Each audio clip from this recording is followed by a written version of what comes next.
السلام عليكم ورحمة الله وبركاته. اليوم جبت لكم كيكة بالمدانينة بنينة وما تستحقش البرشا وقت.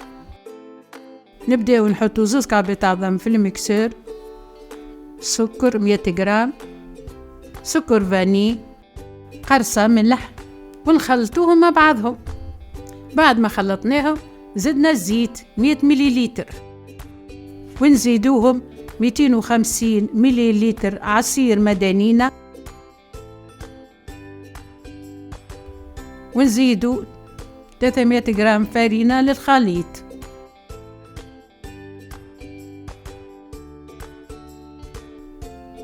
وتو نصبوا ساشي خميرة متاع جاتو ونخلطو.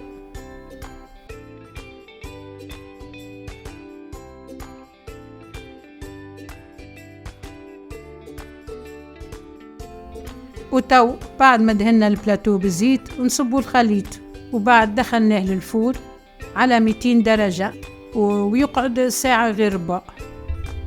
وتو حضرت الكيكة وجربوها، راهي بنينة برشا وصحة بالشفاء ليكم.